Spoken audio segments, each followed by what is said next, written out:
Regulation 4 में क्या है, issuance of research report by a person created outside India. अगर मान लो कोई आउटसाइड इंडिया है और उसको रिसर्च रिपोर्ट जो है पब्लिश करनी, जैसे मान लो मुझे बहुत से लोग कांटेक्ट करते हैं, सर मैं दुबई में हूँ और मुझे जो है इंडिया के क्लाइंट्स को कॉल देना है, तो क्या सर मुझे इससे भी रिसर्च एनालिस्ट लाइसेंस लेना पड़ेगा? तो यहाँ पे देखो उसका आंसर है, any person located outside India engaged in issuance of research reports. Research report का मतलब आप बाई सेल होल्ड कॉल देते हो ना, वो भी रिसर्च रिपोर्ट में आता है, सिंपल।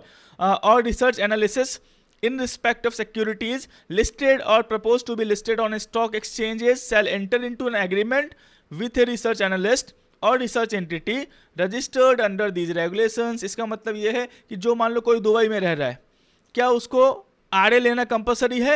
नहीं। सवाल पूछ सकता है, उसको कंपलसरी नहीं है। उसको क्या करना है, उसको जैसे मान लो मैं कृष्णमूर्ति हूं, मैं इंडिया में हूं, मेरे पास नंबर है, रिसर्च एनालिस्ट लाइसेंस नंबर है INH, तो वो जो है क्या करेंगे, मेरे से कांटेक्ट करेंगे, सर मैं आपसे जो है डील करना चाहता हूं और मैं ये जो है कॉल दे रहा हूं और मैं आपसे डील करना चाहता हूं कि मैं जो है आपके मतलब आप मेरा कंप्लाइंसेस देखो, मैं भी जो भी कॉल दूंगा, चीज़ें दूंगा, भले जो भी उनका मॉनेटरी जो है टर्म्स एंड कंडीशंस हो वो है, लेकिन जो भी कंप्लाइंसेज है वो किस पे बियर होगा? कृष्णमूर्ति पे। कि जो वो जो अगर आपने एग्रीमेंट किया है तो ये जो दुबई में बैठा हुआ बंदा है वो सही से काम कर रहा है नहीं कर रहा है। तो यहाँ पे बहुत से लोग नहीं करते कि पता नहीं ये किस टाइप का चीज़ें कर रहा हो, आपको पता नहीं है वो वहाँ बैठा हुआ है, तो ये थोड़ा कॉन्फ्लिक्ट ऑफ इंटरेस्ट रहता है। लेकिन उनको लाइसेंस लेने की जरूरत नहीं है, वो किसी भी से जो है एग्रीमेंट कर सकते हैं, रिसर्च एनालिस्ट से और रिसर्च एंटिटी से जो रजिस्टर्ड हो इस रेगुलेशंस के अंदर, मतलब इंडिया में हो। Concept clear? सवाल पूछ सकता है ये कि अगर कोई बाहर का रिसर्च एनालिस्ट है फॉरेन कंट्री का, तो क्या उसको जो है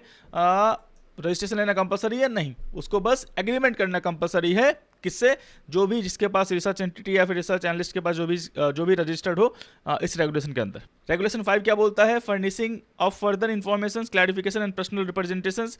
अगर मान लो से भी आपसे कोई एक्स्ट्रा डॉक्यूमेंट्स मांगती है, क्लैरिफिकेशन मांगती है, या फिर बोलती है कि आप जो ऑफिस में आए, मैंने कितने का अप्लाई किया, उसमें से एक दो पर्सन को सेबी ने क्या बोला कि आप जो ऑफिस विजिट करें, मुझे आपसे बात करनी है पर्सनली। जो भी चीज़ें हो, सेबी जो भी चीज़ें हो उसके अंदर देखी हो, तो वहाँ पे आपसे, जैसे आपने अप्लाई कर दिया आरए एप्लीकेशन, तो वहाँ पे जो एप्लीकेशन आपने अप्लाई किया है, सेबी को डाउट लग रहा है या सेबी को और लग रहा है कि और क्लैरिफिकेशन मांगना चाहिए, तो वो बैंक स्टेटमेंट मांग सकती हैं, वो कुछ भी मांग सकती हैं आपसे, जो आपको प्रोवाइड करना पड़ेगा।